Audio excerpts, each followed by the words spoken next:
Marso sa bansa ay selebrasyon ng mga kababaihan. Okay, actually, ito pong celebration na ito ay nag-start during the presidency po ni no President Corazon C. Aquino. Pakita natin yung picture. Ayan.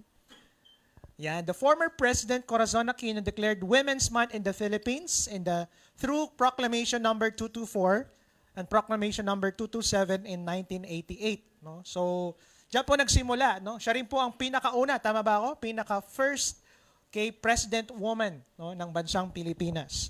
Kasunod din po nito ay ang pagsasign ng Republic Act number 6949 taong 1990 which established March 8 as National Women's Day. Kaway-kaway naman ang mga kababaihan natin dyan. Yan. Parang hindi kayo proud. Alam niyo po, nakapaloob pala sa mga proclamation na ito, ang pagbibigay pugay sa rights, contributions, and roles of Filipino women in social, cultural, economic, and political development. So dahil dyan, kanina ko pa sinasabi, pwede ba palakpakan natin ang mga kababaihan natin? Okay. Dapat yung mas malakas. Come on! So alam nyo ba na kung women lang ang pag-uusapan, maingay ang Bible dyan. No? Kaya naman, in celebration of Women's Month, sa buong buwan po ng Marso, meron po tayong 5 Sunday. No? We'll be having our series entitled Women in the Bible. Yan. So pag-uusapan natin sa 5 Sunday na ito, ang mga women na gumawa ng mga significant impact and contributions sa history ng mankind at aaralin natin ano nga ba ang pwede nating matutunan sa kanilang mga buhay. So actually, posted na po ito online. No? Pinost natin kagabi, tama ba? So share tayo. Or kung sa mga hindi pa nakapag-like ng page po natin, paki-like na rin at send na rin kayo ng star para kay MJ. Ayan. Hindi, joke lang. And there's no other or better way to start the series than talking the first ever woman created in the Bible, and her name is Eve, not the mother of all the living. Amen? Sabi mo nga, Eve. Familiar kayo kay Eve? Ang problema sa atin, ang alam lang natin kay Eve, siya yung kumain ng hindi po yun actually particular na mansanas, no? Pero kaya lang siyang ginawang mansanas kasi nga ang kulay ng mansanas ay red at maano siya sa mata, tama ba? So, pero hindi naman sinabi kung ano po yun. Malay nyo, apatot, ganyan, o kung ano man yan, no, na halaman na ginamit, na kinain. No? Ha? Sarisa, ganyan. Hindi ko alam. No? Malunggay, pwede rin. No? Pero wala namang sinabing particular. Pero hindi natin pag-uusapan yan sa oras na ito. So, papasahin natin sa Bible kung saan nga ba nagsimula ang creation ng tao at kung kailan unang nilikha ang babae. Okay? Genesis chapter 2, verse 4 to 7 at 15 to 25. This is the account of the heavens and the earth when they were created. When the Lord God made the earth and the heavens, now no shrub had yet appeared on earth, and no plant had yet sprung up. For the Lord God had not sent rain on the earth, and there was no one to work to the ground. So wala pang magtatrabaho daw. But streams came out from the earth and watered the whole surface.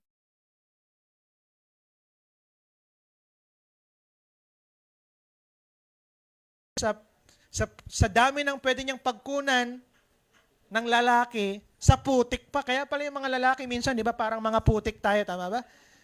Para mga balat, kabayo, ganun ba? Baka, parang gano'n, no? So yun, and the Lord God formed a man from dust of the ground and breathed into his nostrils. Parang may naalala ko dito, breathe. No? Breath. God breath. And into his nostrils, the breath of life. And the man became a living being. So verse 15, talon tayo. The Lord God took the man and put him in the garden to work in it and take care of it. So anong unang trabaho ng lalaki? So create ng lalaki to work, tama ba? Trabahuin ang Garden of Eden.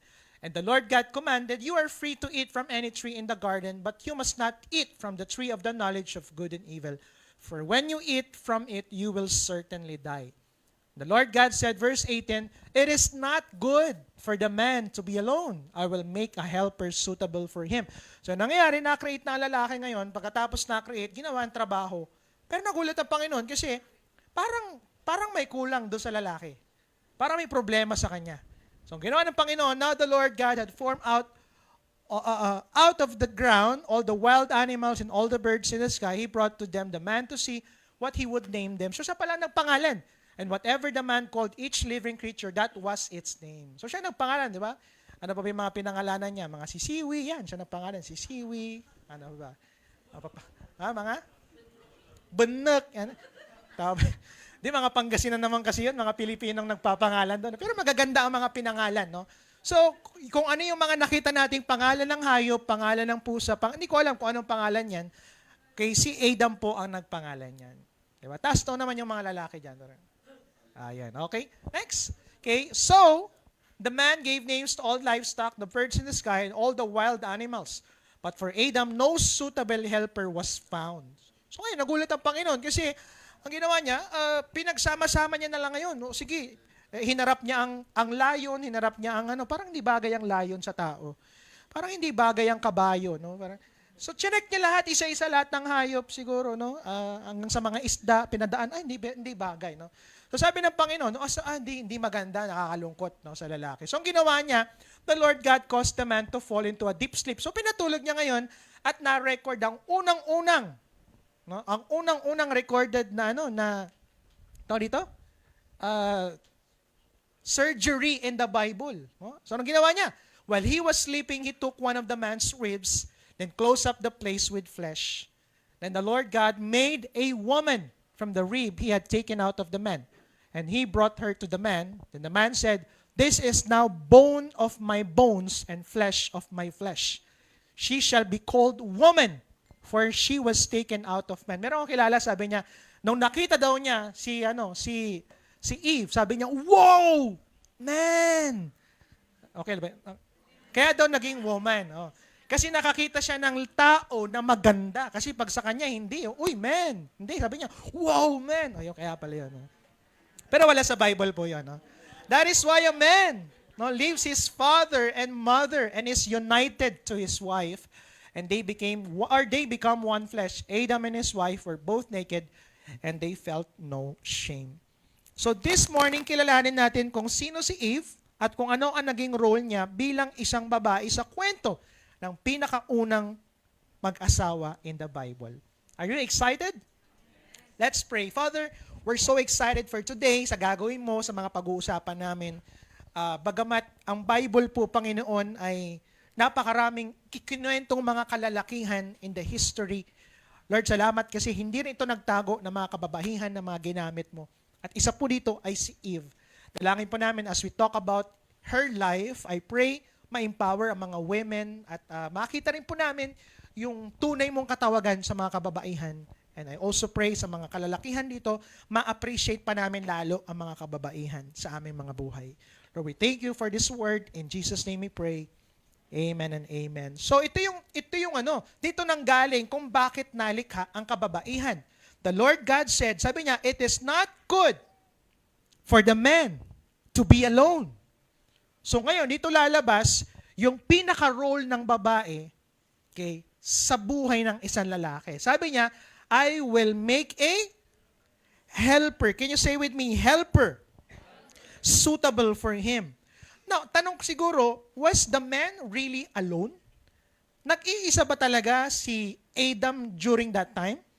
Kasama ni Adam ang buong nilikha, tama ba? And most especially, kasama ang Diyos. Di ba, meron tayong kasabihan na si Lord lang sapat na, tama po ba? Pero ang tanong ko dito, actually, hindi naman si Adam ang nag-identify na siya ay malungkot. Ang nagsabi na malungkot siya, ang Diyos. So, ibig sabihin, alam ni Lord kung ano ang tama at kung ano ang mali. At nung nakita niya na mag-isa si Adam, nasabi niyang malungkot. At alam niyo po ba, na for the longest time, nung create ni Lord ang creation, laging ending niya, it was good. Lagi niya sinasabi, ang ganda ng creation, pero nung nilikha niya ang lalaki mag-isa, at the end of the day, sinabi niya, it was not good. So, Eve was created out of man's loneliness. The creation of the woman was for the good of men. Alam niyo ba, na kaya nilikha ng Lord ang babae para sa ikagaganda ng lalaki? Parang ayaw mag-agree. Ganito na lang, imagine mo ang bahay na walang babae. Hindi ba't magulo? Tama po ba? Okay lang po ba kayo? Okay lang ba kayo? Imagine nyo ang church na puro lang lalaki. Nalala ko nga, nung nag-men's fellowship kami, pambirang dami namin lalaki, pero meron lang kaming isang babaeng kasama, gumanda. Kasi kami, wala pa, okay na yung kung anong pagkain natin yan, bilang kung ano yan. Pero dahil may isang babae, gumanda. So, when God saw Adam alone, it was the first time God said, it is not good. Sabi mo nga, it is not good. And so, He created Eve. So, pagpapakita pala ito na kung wala ang mga babae sa buhay naming mga lalaki, listen, hindi kailanman magiging mabuti o maganda ang aming buhay. Mukha lang kaming maayos. Mukha lang kaming maganda ang buhay pag walang babae. Pero kung walang babae, hindi kailanman gaganda ang buhay ng lalaki. So take note. Maybe sabihin mo sa akin, hindi, Reb, si ano lang yun, si Adam lang yun, ibahin mo yung buhay ko. Hindi, nasa kanya lahat nung time na yun. Nasa Garden of Eden siya. Kung baka sa panahon natin ngayon, nasa kanya lahat, kasama pa niya ang Diyos. Pero si Lord na nagsabi, uy, mukhang malungkot tong taon to, wala siyang kasamang babae. Gagawa ako ngayon. So ngayon, sino ngayon si Eve at ano ang papel niya sa beginning of creation at kay Adam? Are you excited? So 3 things. Number 1, Eve was a partner who complements Adam. Eve was a partner who complements Adam. So hindi pala beneficial para sa lalaki ang mag-isa. Hindi pala magandang mag-isa ang lalaki. And Adam could not fulfill the God-given mandate to multiply and to rule kung wala si Eve. Sa totoo lang, kaya niya nagawa ng maayos yung trabaho niya kasi pinadala si Eve. Are you here? And being created in God's image ay tumutukoy primarily sa task na binigay sa tao bilang katiwala ng Diyos. And for this reason, women were created to assist men. So ngayon siguro tatanong natin, ngayon, does it mean ba na inferior or mas mababa ang babae sa lalaki? Not exactly, kasi wala naman sinabi ang Bible. But the point of referring to the woman as helper was not about status, but it's about function. Can you say with me, function? Kasi sa panahon natin, akala natin, dahil nga sinawag tayong mga helper lang, especially in the Bible, status tayo ng mga babae. Na ang mga babae ay mga katulong lang talaga, katuwang. Are you here? Pero it was not primarily a status, but it was a function. Why? Because she was to provide assistance for men. Are you here? Dahil ang babae nilikha para maging part ng lalaki, it means they had the same task. Parehas sila ng trabaho. Kung anong responsibility ni Adam ay ganun din kay Eve. At nangyayari din yan sa panahon natin ngayon. Tama ba? May pulis na may lalaki, may pulis na babae. May politikong lalaki, may politikong babae. May pastor na lalaki, may pastor na babae. Tama ba? Okay lang ba kayo? May engineer na lalaki, may engineer na babae. So parehas din. But God was obviously talking to both of them in Genesis 1:28. Parehas silang pinagpala at parehong sinabihan na magpakarami at pamahalaan ang buong nilikha. So by order, nauna si Adam, yes. Ngunit sa dignity at essence, pantay lang sila. So men, let me tell you this. Pantay lang tayo sa babae. Originally, pantay lang tayo sa kanila. Amen. Okay lang ba kayo? Mas malaki lang yung muscle natin. Pero pantay lang tayo sa kanila. Kaya isang malaking misinterpretation ang sabihin na mas superior ang lalaki dahil lang tinawag ang babae na helper sa Bible. Again, it was not a status. It was just a function. Are you here? So mga women, gusto ko malaman ninyo, hindi ka babae lang. Sabi mo nga kung may katabi kang babae, hindi ka babae lang. Sabi mo, isa kang babae. Ano? Rep, ano pinagkaiba nun? Yung kung paano sinabi, di ba? Pero alam nyo ba, nakakagulat kasi yung salitang helper pala ay ginamit din na pag-define sa Diyos in the Bible. At ang tawag natin doon ay Ezer or helper. Psalms 33:20, sabi niya, we wait in hope for the Lord. He is our help and our shield. Psalm 75, but as for me, I am poor and needy. Come quickly to me, O God, you are my help and my deliverer. Lord, do not delay.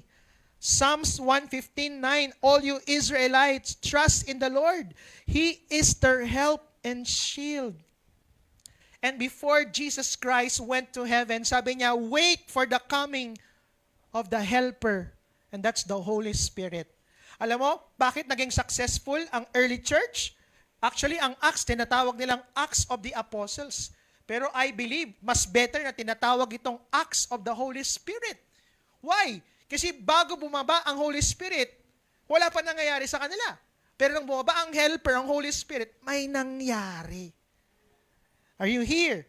So ba't mo mamaliitin na ang tinawag sa inyo, mga kababayan, ay helper ng Diyos? Well, in fact, ang laki palang bagay yon para sa Kanya. At alam nyo ba na one meaning of complement is someone who enhances or improves and brings to perfection.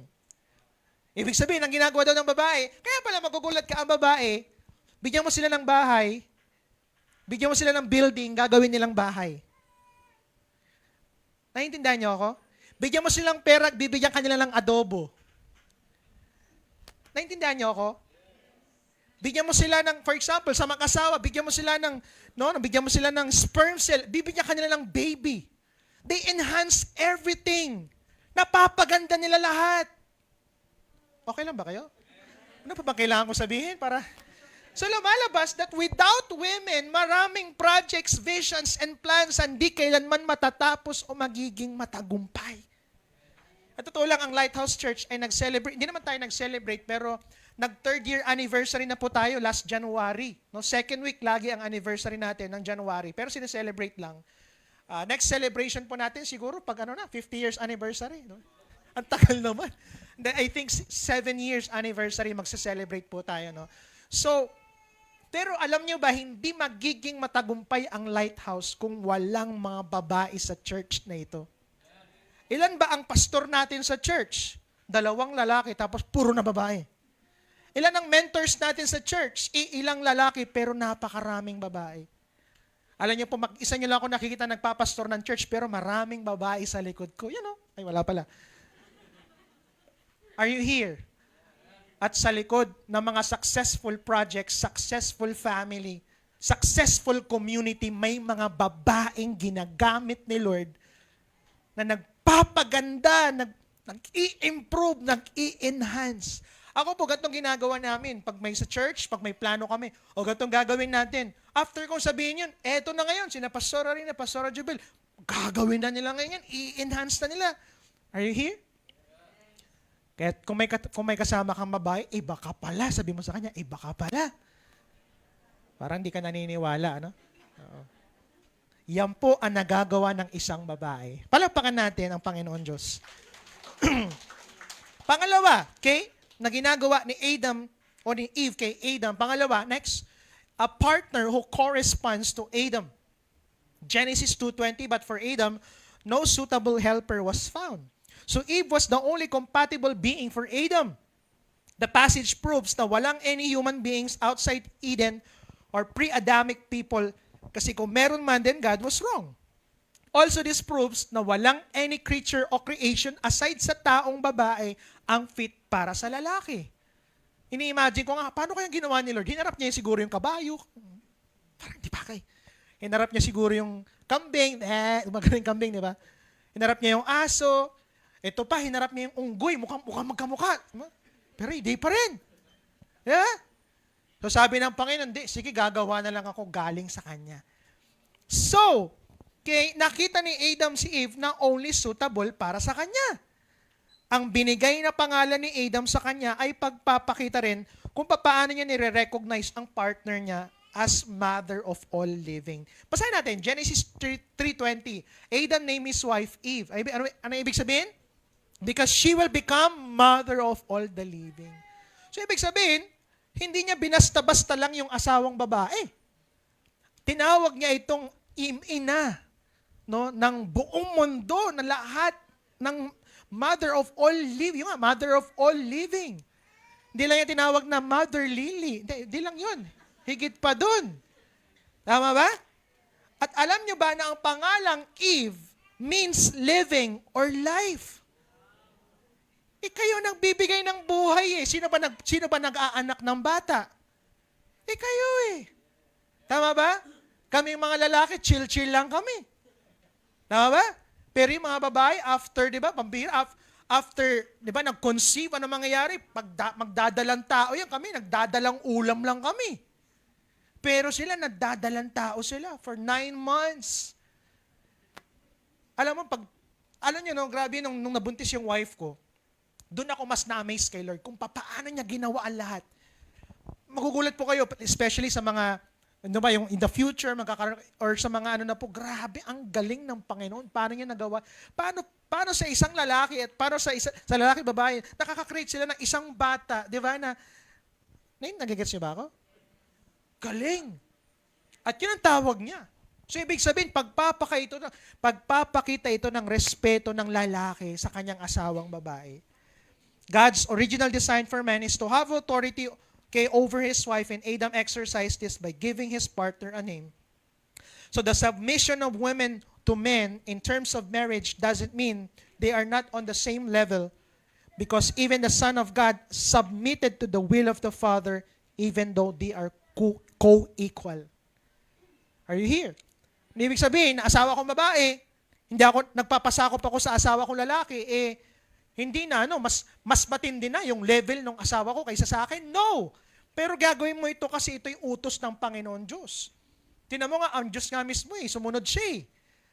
Mark 14:36, Abba Father, He said, everything is possible for you. Take this cup from me, yet not what I will, but what you will. Hindi niya sinunod yung gusto niya. 1 Corinthians 15:28, when He has done this, then the Son himself will be made subject to Him who put everything under Him, so that God may be all in all. And so, listen, women should embrace submission, especially sa mga married people. May mga married people ba tayo dito? Okay, gusto ko malaman ninyo, okay, mga kababaihan, asawang babae, magpasubmit sa asawang lalaki. Amen? Parang wala akong naririnig. Amen? Especially in terms of marriage, hindi para maliitin ka, pero dahil yun ang dapat. Alam niyo po, isang malaking saludo sa mga asawang babae na nagpapasakop sa kanyang asawang lalaki. Palakpakan naman natin po sila. At pangatlo, dito tayo mag-end, pero meron pa pala after, so hindi pa pala siya end. So pangatlo, a partner who completes Adam. Wow! Kanina, ginagawa niya ay kino-complement. Pangalawa, kino-correspond niya. At pangatlo, kino-complete niya ngayon si Adam. Genesis 2:22, and the rib that the Lord had God taken from the man, He made into a woman and brought her to the man. So alam niyo, nung pinag-aaralan ko po ito, kasi ang ginamit kasi talaga dito is rib, no? Kumuha daw siya ng rib.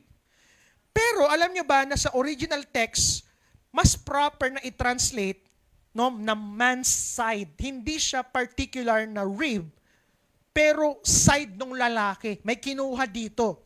Hindi natin alam kung ano yun. Kaya nga, magugulat ka nung sinabi sa Genesis 2:23, sabi ni Adam, this is now bone of my bones and flesh of my flesh. Kasi galing sa kanya. Okay? She shall be called woman, for she was taken out of men. So ang act ng Diyos dito ay pinapakita na ang lalaki at babae ay considered one flesh or iisa lang. Therefore, Adam understood the symbolism. Therefore, they are equal. Sabi mo nga, equal. Genesis 2:24, that is why a man leaves his father and mother and is united to his wife, and they become one flesh. So for Adam, Eve completed him. Sabi niya, nung time na yun, create siya ng Panginoon. Grabe, napangalanan niya na hayop siya ang boss during that time. Kasama ng Diyos, naglalakad. Pero sabi niya, parang may kulang. Ito ngayon ng Panginoon, lumapit, gumawa ng isang bagay, galing sa Kanya. At nung dumating, sabi niya, wala nang problema.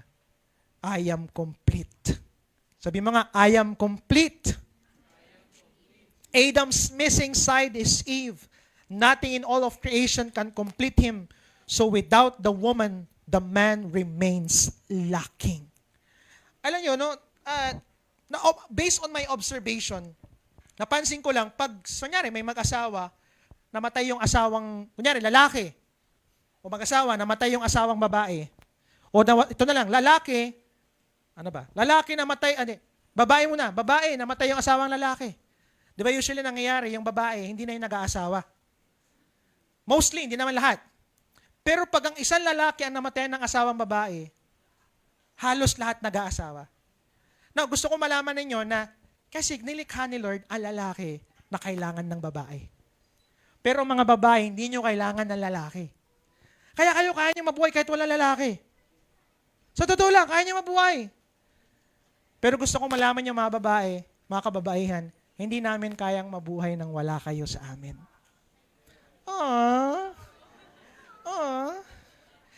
And that's how God created us. You understand me? Naintindihan niyo po ba ako? Ganon ka-importante ang babae sa lalaki. So the creation of the woman out of man's side shows how intimacy and unity between men and women. So ngayon, create ang lalaki, create ang babae nung pinag-combine. Listen, nung pinag-combine, yung tambalang Adam and Eve. So talo pala nila si Talo nila si, Alden? Kat din, no? Talo pala nila si yung sikat ngayon, si Palagi, no? Kasi sikat na sikat sila lately, no? Si Casey at ang pinakamagandang tambalan pala was the tambalan of Adam and Eve. So ano nangyari ngayon? Nung pinagtambal sila ng Diyos, Adam and Eve now become the basis of marriage. Alam niyo po, no? Etong pag-uusapan nating susunod, part ito ng preaching ko sa wedding. No? At this March, meron akong isang kakasalin for the first time. Excited ako. At parang nasa February na naman tayo, no? Pero pag-uusapan natin ng konti. Okay lang ba sa inyo? Para kayong a-attend ng kasal ngayon, no? May konti tayong pag-aaralan, no? So ngayon, mapapansin natin na siningit ng writer ang comment niya right after the creation of Eve. And this was to inform his original readers about the basis of marriage and relationship ng lalaki at ng kanyang asawa. Dahil si Adam and Eve, ang unang couple na nilikha ng Diyos, nararapat lang na sila ang maging basis ng mga susunod na generations. So, what was the basis of marriage based on Adam and Eve? Number 1, relationship of man and wife is primary. Can you say with me, primary? So pag sinabing primary, leader ka dapat. Hindi, ba pala yun? Primary leader pala yun. So pag sinabing primary, ibig sabihin, siya ang una. Pinaka-importante. Primary. Are you here?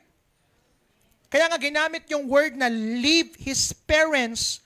Alam niyo ba yung salitang leave his parents literally means to forsake. Ibig sabihin, pabayaan. Ipagsawalang, ano bang ibang term pa ng forsake? Baliwalain. Yun ang sabi niya. So sabi niya, pag kinasal daw sila, baliwalain mo na yung magulang mo. Yun yung sabi sa Bible. Hindi pala yun basically about sa pagbukod ng tahanan. Well, maganda yun. Bumuklod. Pwede yun. Okay? Pero the verse was not understood that way ng mga original readers dahil they did not leave their houses kapag nagpapakasal sila. So nung time na sinulat pala ito, hindi uso yung aalis sa bahay o aalis sa lugar. Para silang Pilipinas din. Di ba sa Pilipinas, pag may kinasal, magpapatay ng bagong room lang sa bahay. Tama ba? O kaya katabi lang, dito yung tirahan. Kasi sanay tayong ganun, magkakasama tayo, tapos magkakaamin tayo maya-maya. Tama ba? Ganun yung nila, ganun yung setting po nila. Ang mga ancient Israelites ay nabubuhay na magkakasama ang bawat angkan, usually sa isang lugar. So to live doesn't necessarily mean a change of location or emotional detachment, but it means a change of priorities and perspectives. Ibig sabihin, sinasabi ngayon niya, pag si lalaki ay kinasal kay babae, Okay? Sabi nila, ang priority mo na ngayon, hindi si tatay, hindi si nanay, mga magulang, makinig kayo sa akin, hindi nyo na anak lang yung inyong mga anak na may asawa. Naintindihan niyo ako? Kasi yung problema natin sa Pilipinas, di ba? Parang dahil kasal na sila, ang turing pa rin, parang anak pa rin. Na kailangan susundin ka, kailangan ikaw. No, dapat ang piniplease lang nila ay silang dalawa. Ang trabaho ng mga magulang is what? Is to help, to give advice. Pero hindi natin trabahong pakialaman sila. Kaya ano nangyari sa pamilyang Pilipino? Nag-aaway. Kasi nakikialam ka eh. Are you here? Binigyan tayo ng Lord ng napakadaming oras para alagaan, turuan ng ating mga anak. May asawa na sila. Alam nyo ba that the bond between a man and his wife should be stronger than bloodline?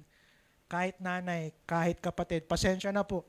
Dapat mas pinipili ng asawa ang kanyang asawa kaysa magulang, kaysa kapatid. Yan ang sabi ng Bible. Are you here? Gusto niyong pagpalain ni Lord ang marriage ninyo? Sa mga married dito, sa mga couple dito? Diba? You please your partner alone. Amen? Are you here? Sa panahon natin ngayon, di ba? Sabi kasi ni Mama, ganito. Tayo nagkakaproblema eh. Tama ba?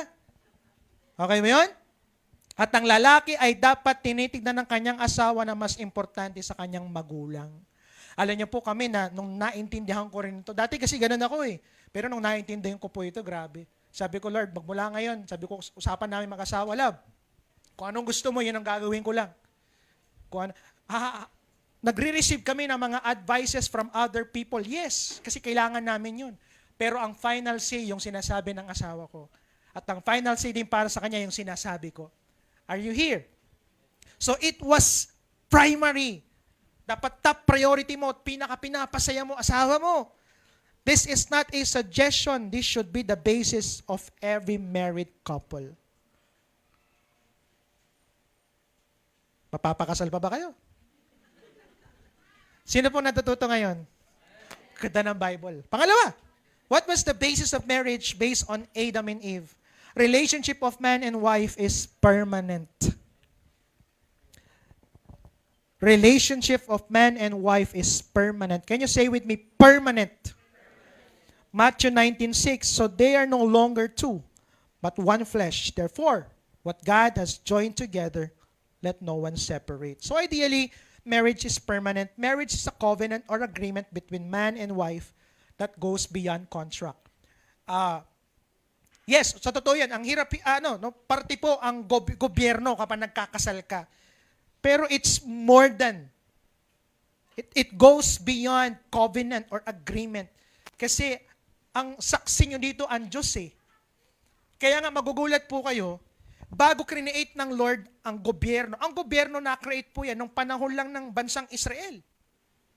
At na-create ang church nung panahon lang ng New Testament. Nakita niyo yan?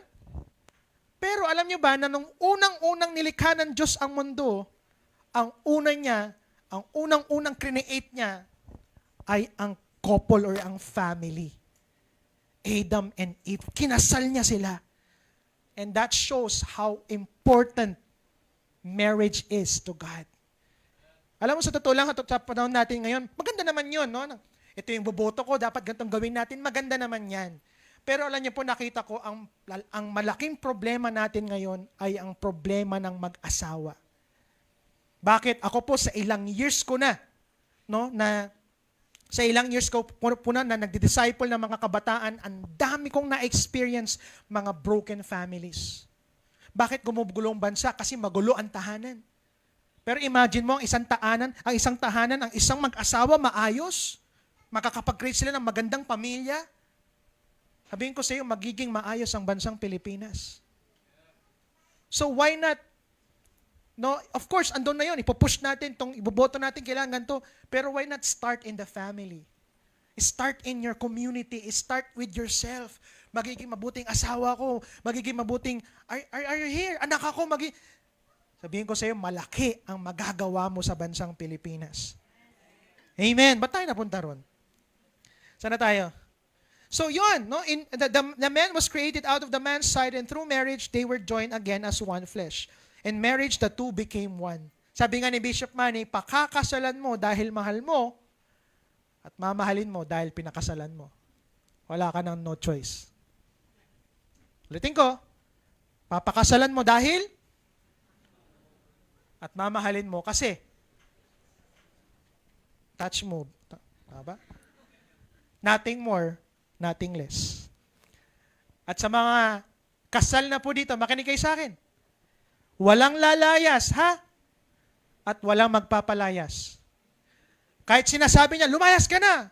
O sabi mo yun, ha? Sabi mo, hindi, wag tayong lalayas. Hindi, paglaban mo yung marriage mo. Walang lalayas at walang magpapalayas. Amen? O, sabi mo sa katabi mo, pag mag-asawa kayo, o, binabawi ko na yung sinasabi ko sa'yo. Ano, joke lang. Pinapalayas na pala, ano? And last but not the least, what was the basis of marriage based on Adam and Eve? Relationship of man and wife is exclusive.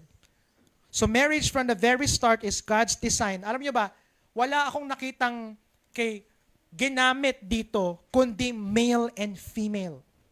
So nung tinatag ang marriage, ang sinabi lang ng Panginoon, male and female. Matthew 19:4-6, Jesus affirmed the truth. Haven't you read?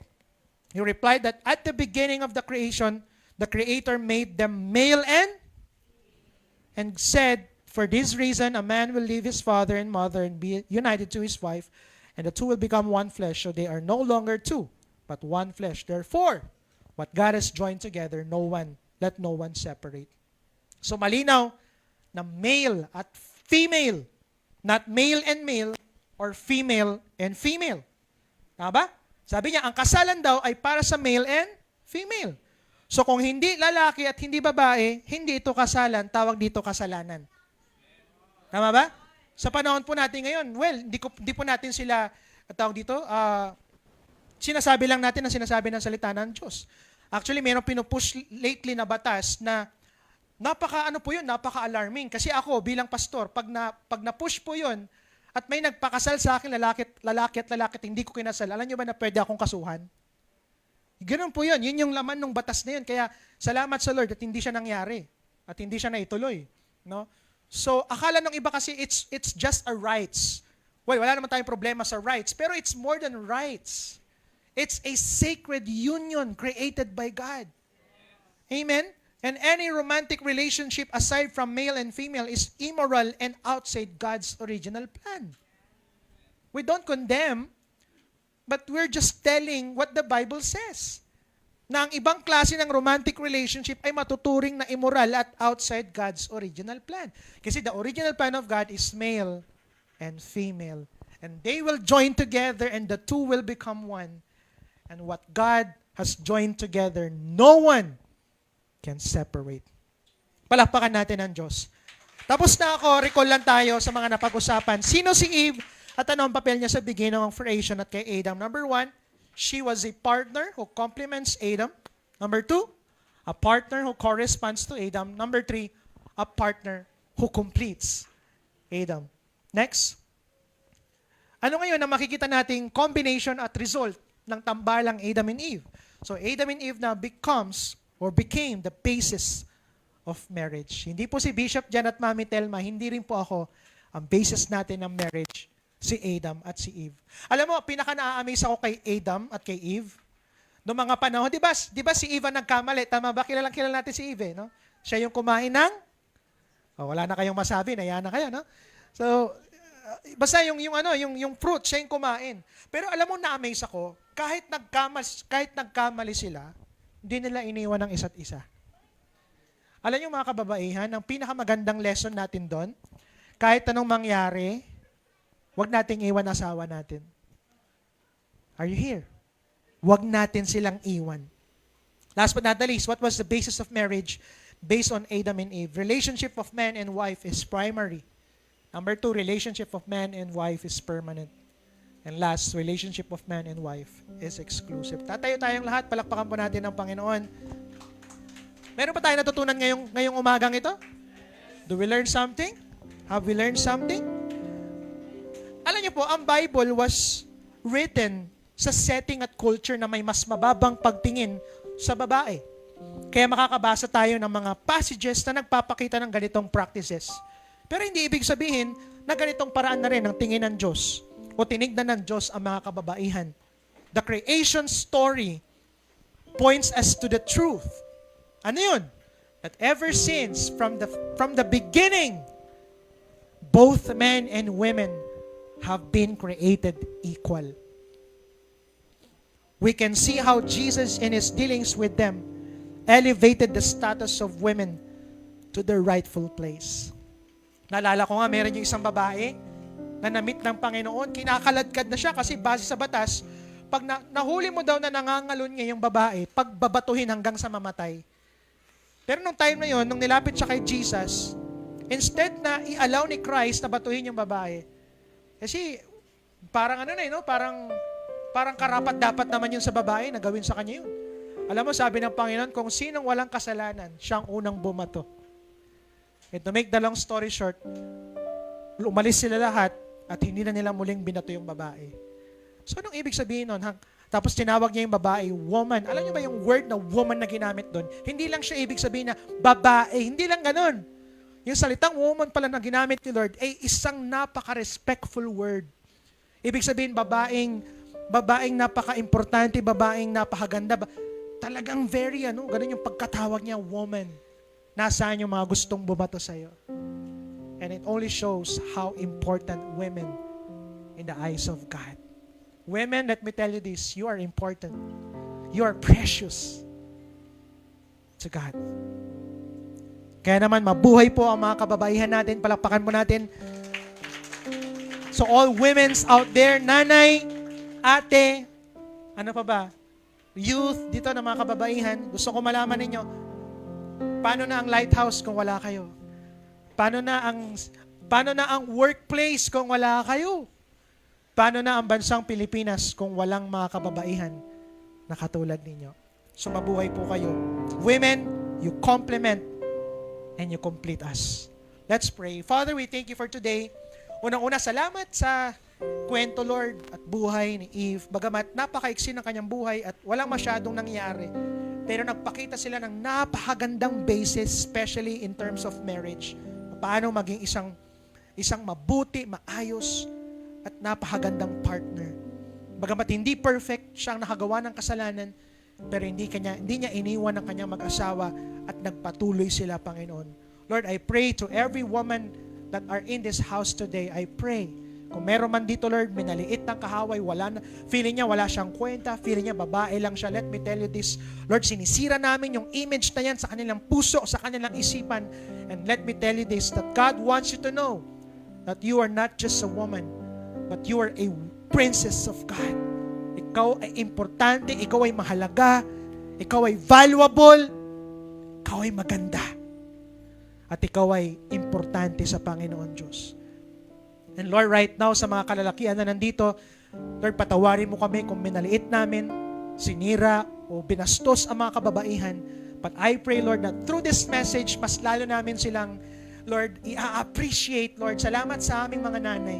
Salamat sa aming mga ate. Lord, salamat sa mga kababaihan na kasama namin sa trabaho, sa school, sa workplace, Lord, sa community, sa bahay. Lord, salamat sa mga babaeng politiko. Lord, salamat, Panginoon, sa mga ginagamit mong mga kababaihan, mga pastorang babae, Panginoon, mga leaders na babae na ginagamit mo na maging isang magaling na helper na dahilan bakit nangyayari ang mga pinapagawa mo sa aming mga buhay. Lord, bless these women. Salamat po, Panginoon. Pinupuri ka namin, pinapasalamatan. In Jesus' name we pray. Amen.